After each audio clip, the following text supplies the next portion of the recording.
What does it mean to be smart? Does it relate to the amount of knowledge you have stored in your brain? Does smart describe someone with a general knowledge of topics, or an expert in one specific area or field? How much does smartness have to do with school or one's career? Are people just born smart, or can they become smart with time? Is smartness even measurable? These are some of the questions that have, in one way or another, plagued humanity for a long time. People have tried several times throughout history to find a way to categorize intelligence, IQ tests being a great example of this. But are such efforts to quantify something so abstract successful? That is precisely what we're going to discuss in today's episode, plus a lot more extra stuff. Welcome to On Thin Ice. I'm Philip, and where most birds have their heads in the clouds, I have my feet planted firmly on the... did anyone else just see that? Ah, there it is again! Most of you probably recognize that as a flying machine designed by the one and only Renaissance man, Leonardo da Vinci. If you want to talk about someone with their head in the clouds, he might be the best example. And as fate would have it, he's exactly who we're going to be talking about today. Despite how well known he is, there are many aspects of his character and life that fly, get it, under the radar. In fact, odds are you'll learn something entirely new about this guy at some point in this video. So why not stick around a while as we discuss Leonardo, a famous and famously misunderstood character from the pages of history. Before I get too far into it though, thank you for watching, and I do hope you enjoy. First off, some pedantic biographical / early life stuff. Da Vinci is technically not Leonardo's last name, since Da Vinci translates literally to of Vinci, which is the province of Italy in which Leonardo was born in 1452. His father was a notary, and though he would have loved to have Leonardo stick with the family business, it quickly became clear that Leonardo was not going to follow that path.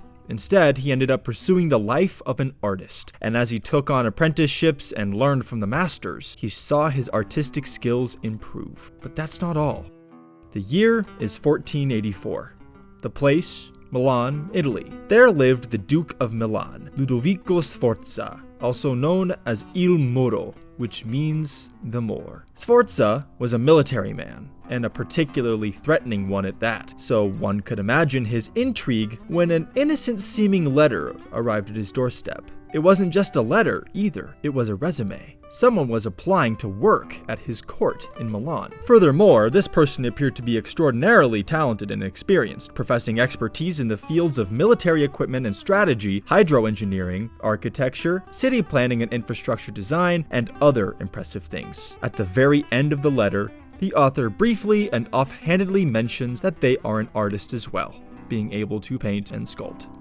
This letter was, of course, penned by Leonardo da Vinci, but all is not as it seems. The things that Leonardo included in this letter as his accomplishments, well, he hadn't done most of them. Well, any of them really. At least, not in real life. See, he was convinced that the work he had done on these projects on paper was enough to qualify him. Imagine saying that you're an expert on building bridges just because you designed one that you thought was pretty cool. Now that's confidence. Despite the depth of experience implied by the letter's contents, looking into countless other sources reveals how broad Leonardo's collection of hobbies, interests, and ongoing projects really was. He studied math with some of the foremost mathematicians of his day. He drew scorn from the Catholic Church for performing autopsies on cadavers. He sat and watched any observable phenomena in the natural world and attempted to catalog and study them, such as, but not limited to, the function of a woodpecker's tongue, the mechanics of flight, the human eye's perception of light, depth, and distance, the formation of eddies and whirlpools in moving bodies of water, and so on and so forth. He also attempted to capture a glimmer, just a small piece of the human soul within the mediums of art. What was it that drove Leonardo to learn so much about the world around him? Simple. He was possessed by a frenetic and boundless curiosity. Leonardo relentlessly pursued knowledge, not because he had to in order to get a promotion at his job, or get accepted into a school, or get a good grade in a class, but because he sincerely wanted to. Nothing illustrates this drive more than his journals, which offer a glance into his mind, for better or for worse. The contents of Leonardo's journals vary wildly depending on the period of life he was in, what he was doing for work, and what his particular fixations were at the time. Even then, the pages of Leonardo's notes do not seem to be organized in any way that makes sense, except maybe to Leonardo himself. They tend to bounce from topic to topic, with little rhyme or reason to explain these changes, and this gives us a cursory glance at what it was like to be inside the head of one of the most interesting men of Renaissance Italy. More on that later. For now, let's remain focused on the journals, and there's something I want to point out. His handwriting. Most of you likely can't read colloquial 15th century Italian, but even if you could, you'd have a hard time reading this alien script. What is it? That, my friends, is the famous mirror script of Leonardo da Vinci. Many people have theorized that he wrote this way to encode his journal entries so they couldn't be easily copied or stolen, but this has been mostly abandoned in favor of a more probable theory that relates back to Leonardo's education. It's important to understand that Leonardo was not formally educated by the standards of his time, so most of what he produced in his life was the result of self-teaching. Making matters more difficult for him was the fact that he was left-handed. As we know, reading a passage in English denotes following the written sentences from left to right. And those of you who may be left-handed understand the struggle of your left hand smudging your work as you write. The theory in question claims that Leonardo devised a simple solution for this smudging problem. He wrote from right to left and backwards. The fact that Leonardo was, as far as we know, the only person doing this in the whole of Italy shows us just how unique a mind he possessed. I guess that's a very accurate and succinct description of Leonardo. Unique. While he was alive, he stood out from his peers in several ways, and even hundreds of years after his death, he still stands out very clearly from all other historical figures. For example, Leonardo was known by contemporaries for wearing abnormally short and brightly colored tunics that cut off well before the knee, which was countercultural, to say the least. His drawings have also proven to be a hauntingly accurate reflection of our own times in many ways. Here, look at this idea Leonardo had for a mechanical turtle weapon, which would be operated by many men from the inside to both move the vehicle and fire cannons from its walls. Let's be honest though, we all saw this and recognized it immediately. It's a tank. What about this? A helicopter. Or this here, a parachute. And that thing we saw at the beginning of the episode greatly resembles an airplane, don't you think? Lots of Leonardo's fantastical drawings have become a part of our modern reality, which shows just how forward-thinking he was for his time. Of course, not all his ideas worked, but that never stopped him. He simply never stopped moving forwards. Besides, the idea working was not exactly what Leonardo was after when designing his inventions or proceeding with an experiment, because for him, the act of experimenting was enough.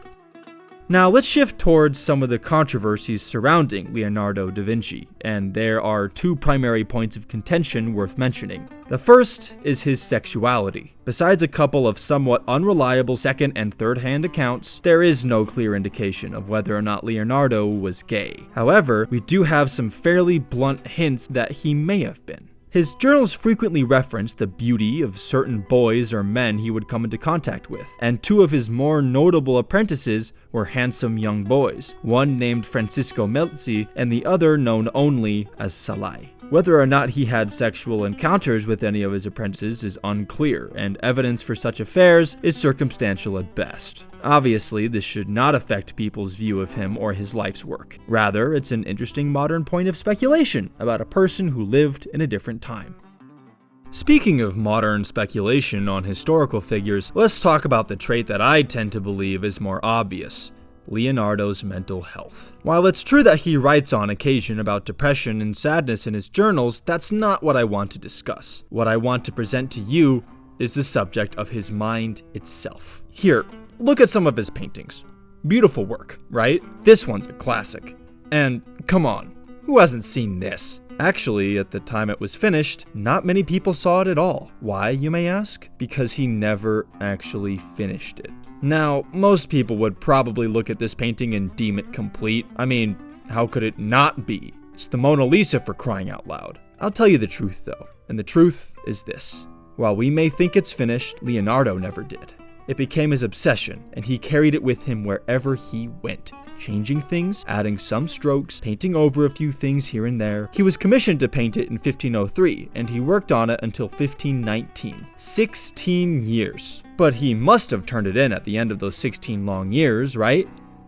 Actually, he died. That's the only reason we even have the Mona Lisa today, because I tend to believe that Leonardo's intention was never to really finish the painting. Perhaps every time he looked at it, where we see a masterpiece, he would see a million minute changes he could add to it to make it even better, even closer to perfection. This isn't based on any evidence, just my own opinion, but I think that if Leonardo traveled forward in time to visit the modern-day Louvre Art Museum in Paris and saw his Mona Lisa at the center of it all, he would be embarrassed. It isn't finished, after all, at least, not to him.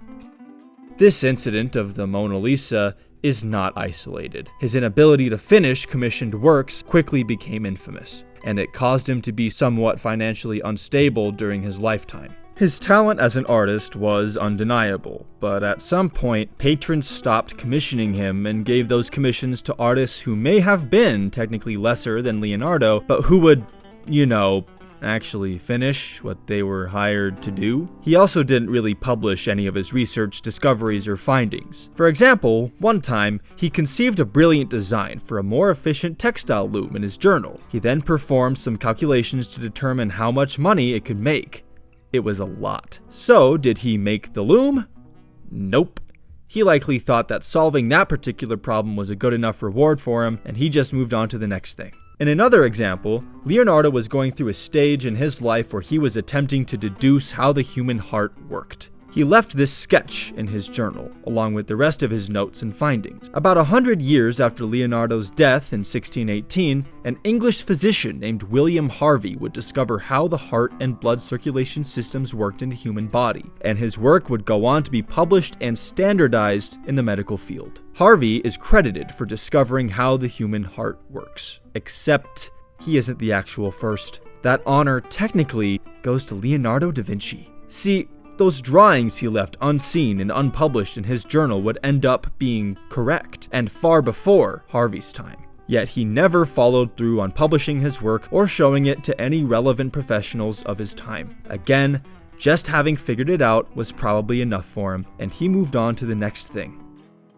I include all these anecdotes from Leonardo's life to support this assertion.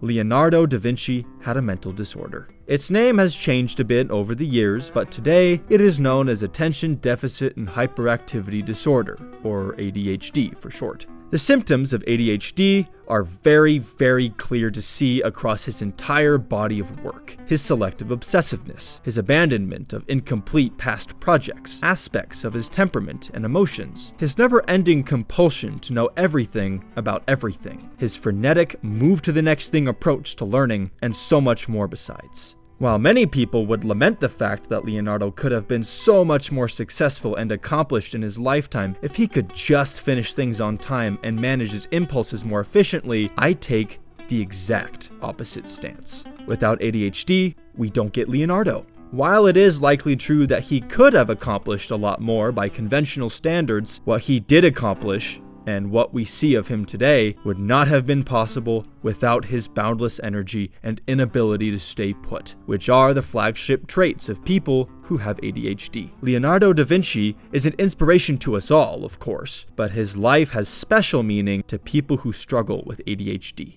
I would know. That's right, this bird is a little bird-brained. I have this disorder too. On days when having ADHD feels like a burden, Leonardo reminds me that it's also a superpower. That comforts me, and probably countless other ADHD people the world over, too. Finally, let's circle back to the question of intelligence that I started this video with. Was Leonardo smart? Most people would say yes, and without much hesitation, but what definition are we using here? It wasn't the book-smart one, since Leonardo was never formally educated. No, Leonardo's intelligence was not measurable, which leads me to my concluding point. No one's intelligence is measurable. Intelligence comes in all shapes and sizes and forms, and Leonardo da Vinci stands as the perfect example of that point. Think of it this way. I certainly have the intelligence necessary to log onto YouTube and post videos about art and stuff like that, but building a house, or fixing a toilet, or making a genius defensive play on the soccer field, or putting just the right amount of an ingredient in a cake. Forget about it. I'd go so far as to say there isn't a single unintelligent person in the entire world, because everyone has different kinds of smart. So if you ever feel stupid or ungifted, remember Leonardo. Remember that you aren't stupid and that you are gifted. What do you think about Leonardo da Vinci? Did you learn something new from this video? What's your favorite fun fact about him? Leave a comment down below. I look forward to reading them. Also, if you made it this far, why not subscribe? It helps the channel out a ton. Finally, if you want to hear me talk about another misunderstood genius from history, look no further than this episode about a painting by Vincent van Gogh. I'm Philip. This has been On Thin Ice, and again, thank you for watching.